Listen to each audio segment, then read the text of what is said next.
Welcome to another edition of The Opinion, and let's get right into it.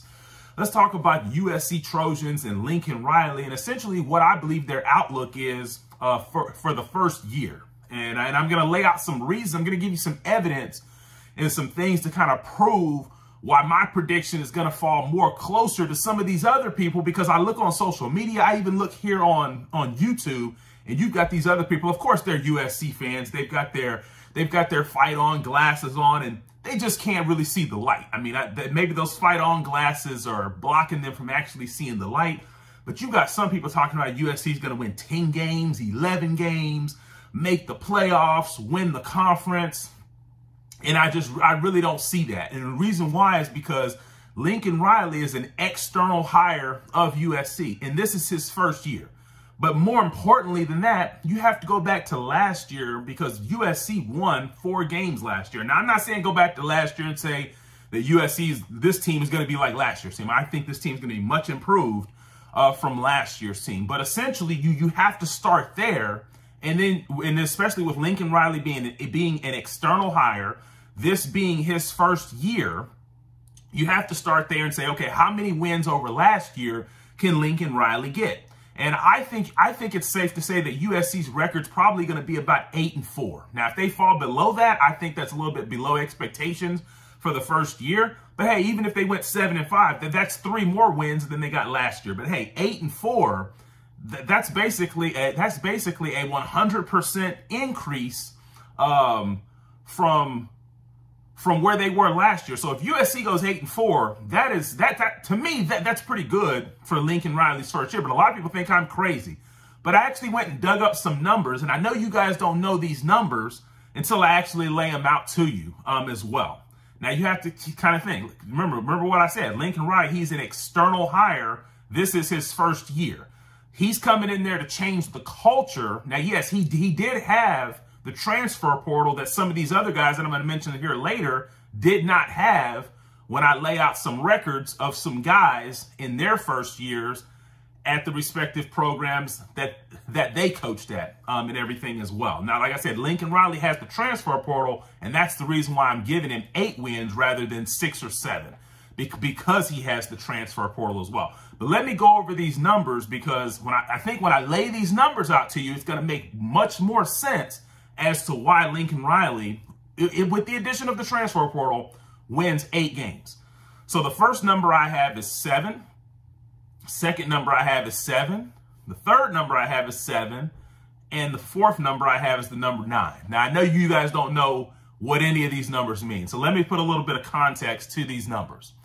So the first person, now, keep in mind, we're talking about external hires, a person that was hired in from the outside. So we're not talking about Lincoln Riley when he first took over at Oklahoma, and we're not talking about Ryan Day when he first took over at Ohio State, before I go further, because they were internal hires into a program that was already good. I'm talking about taking over a bad culture and attempting to turn that culture around over a period of time, but what these particular coaches did in the first year. So let me go back to that number 7. You know who that was? That was Jim Tressel. Jim Tressel took over for an Ohio State team. Wouldn't say that they had a bad culture, but it just wasn't working out with the coach prior to Jim Tressel. And they had actually won 8 games prior to Jim Tressel. And Jim Tressel wins 7 games his first year. So he wins 1 less than what they had won the previous year. Okay? Number 7 again. You know who that was? That was Bob Stoops. Bob Stoops won 7 games in his first year at Oklahoma. They went 7-5. The year previous, I believe Oklahoma had only won about 5 games, 4 or 5 games. Or was it 5? Was it? Yeah, I believe it was 5. Somebody can fact check me on that, but I believe it was 5. So Bob Stoops won 2 more games.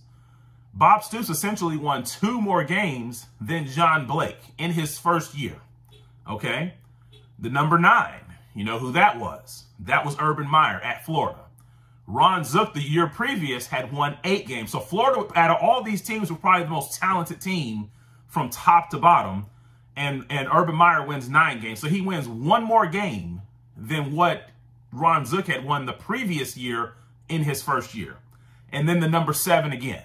You know who that was? That was Nick Saban, the greatest coach of all time at Alabama. The year prior to Nick Saban showing up at Alabama, they won 6 games. And Nick Saban was able to get them one more game over what they had won the previous year. So the question you have to ask yourself is that if you look at all 4 of these coaches on average, all 4 of these coaches, and my numbers may not be 100% accurate, but if I just had to pull a number out of the hat, on average, all these coaches that I named in their first year being an external hire to come in and really turn the culture around to a winning culture, on average is only winning 1 more game than what they had won the previous year. Then also ask yourself this question. Is Lincoln Riley better than any of these coaches that I named? Because all 4 of these coaches are Hall of Fame coaches. They've all have national championships under their belt. They all did it, and they all won national championships at their respective school in the 2nd or 3rd year of being there. So if Nick Saban can't take Alabama from 6 to 10 wins in the first year or 11 wins in his first season, what makes you think Lincoln Riley can take USC from 4 wins all the way to 10 or 11? I'm giving him 8 because he has the transfer portal where those guys didn't. But at the end of the day, Lincoln Riley's his initial recruiting class really wasn't that big. So he really doesn't have a lot of bodies to rely on from that. So essentially, I have to ask the question again. If those 4 coaches could not really, they turned the culture around the first year. But in terms of wins, it didn't show up in the win column. Because at the end of the day, if those 4 Hall of Fame coaches that Lincoln Riley is not better than, if those 4 Hall of Fame coaches could not take their teams from 4 or 5 wins before they were there and all the way up to 10 or 11 wins, what you have to ask yourself, what makes you think Lincoln Riley can do it other than the transfer portal? And I've already told you, for me, I'm giving him 8 because of the transfer portal. Because if it wasn't for the transfer portal, I'd say maybe 6 or 7 wins. But I'm giving him an extra win because of the transfer portal. Now, who are some other coaches that were hired in as an external? Because I know what you guys are going to say. You're going to turn back to Urban Meyer again, and you're going to say, well, Ohio State went, Ohio State went 6 and 7 the year before Urban Meyer was there. They did, but there's an asterisk by that because Terrell Pryor, Jim Tressel, and a few of their other key players were kicked off the team days before fall camp started. And that's the reason why that team won 6 games. That team was really a 10 or 11 win team. Had Terrell Pryor and essentially some of their receivers and running backs and defensive players had been there along with their coach. So Luke Fickell at that point in time was not ready to be a head coach. The other coach that comes to mind that did turn it around, that didn't have the transfer portal, was Jim Harbaugh. Michigan won 5 games the year before.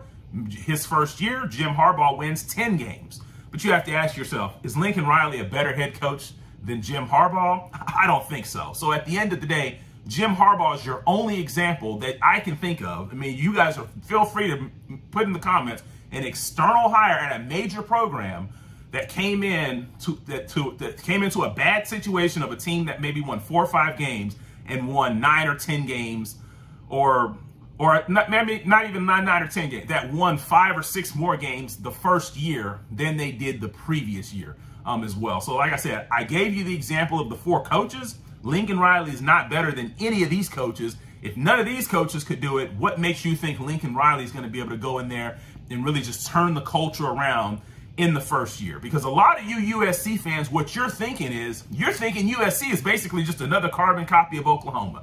You think USC has already turned into Oklahoma and can just walk out there on the field and go win 10 or 11 games without even blinking. And I'm telling you, you keep that same energy. You keep that same energy when the season ends. You keep the same energy right now, because I want you to be disappointed when the season ends. And when the season ends, because you're making all these predictions now, when we're in the offseason going to 2023 and you're wrong about this season, you should sit back, not say anything about 2023, and just let it play out, because actually you'll have your card revoked from being able to predict on 2023 when you're wrong about 2022. I'm out.